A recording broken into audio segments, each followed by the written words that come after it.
Ancient Assyrian Babylonian inscriptions, these people were designated as blackheads or black-faced people. A distinct racial feature, a distinct racial feature of these black people were also their beardless faces. The ancient Sumerians were astrologers of the highest order who passed their knowledge on to every other racial group who invaded their regions, such as the Akkadians and Assyrians. With the aid of Sumerian cultural sciences, the Akkadians established the city of Babylon. The race of those who invaded Sumer appear to possess European, Euro-Semitic features. Although great cultural achievements took place in this region, the countless assertions that Mesopotamia was the setting for the oldest urban culture is false. Mesopotamia was a satellite of Egypt. It was developed from the ancient cultural achievements of Egypt. This region of the world depended greatly on the mystery system of ancient Egyptian origin, which were practiced in the form of sorcery. We in the West owe the Sumerians, who brought from ancient Egypt many of the systems of Kabbalah in which we presently practice. Mesopotamia, presently known as Iraq, is known to have the most archaeological finds in the world, many of which are clay tablets which include detailed descriptions of magical ceremonies. The most famous being the tablet of the Assyrian king Ashurnabirnipal. Magic was a daily practice in this region. These people created talismans, spells, counter spells, figurines of demons, and consecrated images for a multitude of spiritual purposes. The practice of exorcism was initially a Sumerian practice. I wrote this in the joint, man. You can't write no shit like this looking at rap magazines. Called, look, exorcism is called Namburpi, the dispelling of evil. The famous film, The Exorcist, was about a Jesuit archaeologist versed in the knowledge of Mesopotamian magic who was commissioned to remove a demon named Pazuzu from a child. There exists a tremendous degree of truth to this film, and that there truly exists an entity by that name, and the film begins in Mesopotamia or northern Iraq. Exorcist. Boom. Boom. The author of this book, William Peter Blatty, was educated by Jesuits in one of their universities, namely Georgetown. He acknowledges one of the hierarchy members of the Jesuit order for suggesting the subject matter of the book.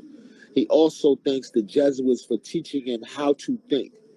A very interesting note to add is that he served as a policy branch chief of the U.S. Air Force Psychological War Division in Washington, D.C. The man who wrote The Exorcist, y'all favorite movie, with the little broad, with the, fuck me, G's, all that stupid ass corny shit, all that, your head turning, Air Force Psychological Warfare Division in Washington, D.C. Psychological warfare can be expressed in both subversively subtle and violently overt manners. The use of magical seals and talismans on a mass of people is a subtle form of psychological warfare. Magical seals can direct various planetary forces towards you, which can in turn alter your behavioral responses according to celestial occurrences. Look, this is the information about the author. Yeah. Born in New York in 1928. The use of magical, okay, perhaps the best example of the use of psychological warfare in the 20th century was displayed by the occult student and practitioner Adolf Hitler. Hitler utilized ceremonial magic in the guise of parades and rallies in order to infuse various archetypes pertaining to war and emotions into the minds of the German people. The use of the colors black, white, and red, the Swazi, combined with Wagnerian musical compositions, the Ride of the Valkyries and the Ring, and the precision of the marching uniformed members of the Nazi Party during the Nuremberg rallies, instilled within the unconscious of those present emotions of war and aggression. When Hitler divided Germany, this war and aggression was projected towards Germany's Jewish population. The objective of any form of psychological warfare is to invoke emotional responses artificially or infused within the psyche an artificial intelligence or force. This force can, of course, be considered a demon. For the word demon means spirit or divine force. Little niggas. The real life Jesuit scholar and archaeologist named Athanasius Kircher depicted the Etzakayim or tree of life in his famous and very rare book, Oedipus Egypticus, written in 1652, and it is this drawing which inspired almost all of the present depictions of the Tree of Life. It is my feeling that this is what depiction was. It was his depiction that inspired the functions and function as the general design from which the Great Seal or sigil was crafted or traced. And I say that because he called this the world of stars above the Tifareth, and then the eagle's head is here, and then they place the stars there. I realized that the area of the tree where Kircher defines as being the world of stars is the area where the Kabbalistic sorcerers who created the seal placed 13 stars forming a six-pointed star.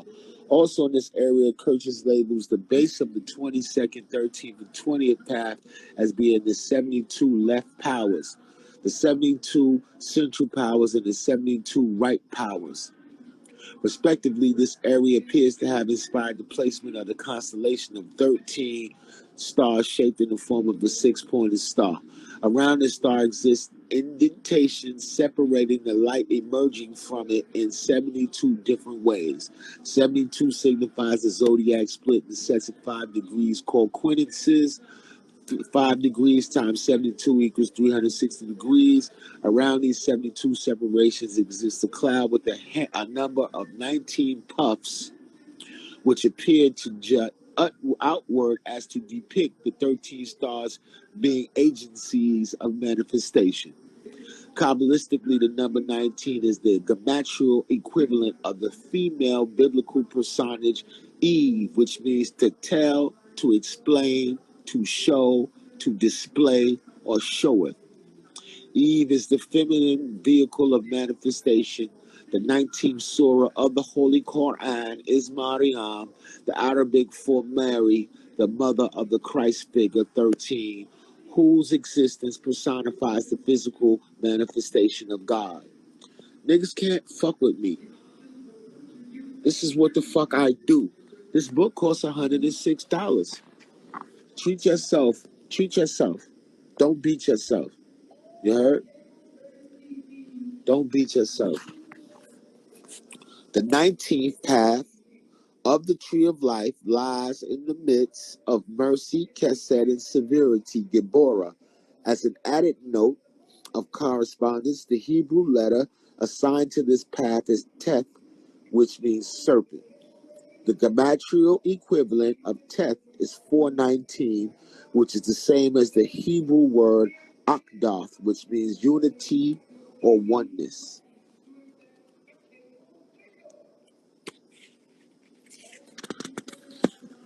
Come on. I goes. I goes. I goes.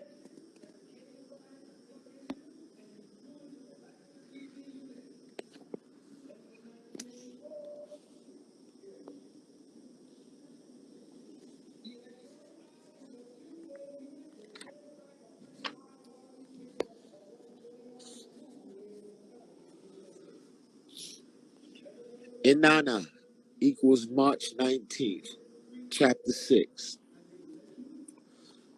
The astrological significance of attacking the people of Iraq on March 19, 2003 must now be briefly considered. March 19th, 2003 fell one day before the spring equinox. In the Western system of pagan astrology, the annual calendar is split into 8 seasonal celebrations referred to as the cycles of Sabbats or the wheel of the year. These 8 are composed of the 4 standard seasonal periods: spring, summer, fall, winter, and the 4 cross corners midway between each: Samhain, Yule, Almalek, Ostara, where you get Easter from, Beltane, Litha, Lugnasad, and Mabon. During each period, rituals can be enacted by man to personify the cosmic purpose of the incoming light from the sun and other celestial light-giving bodies. These rituals attune our consciousness to the supreme consciousness of infinite existence. Man's existence reflects the sun's relationship with this planet. Incoming sunlight to this planet creates all terrestrial life because this light is an intelligence seeking itself. In order to find itself, light enveloped onto itself, congealing into mass and matter. This celestial light is the black man incarnate. The European is feverishly trying to get a piece of this archetypal luminous celestial blackness. They are so desperate that they have spent $264 million to extract a sample of solar wind or electric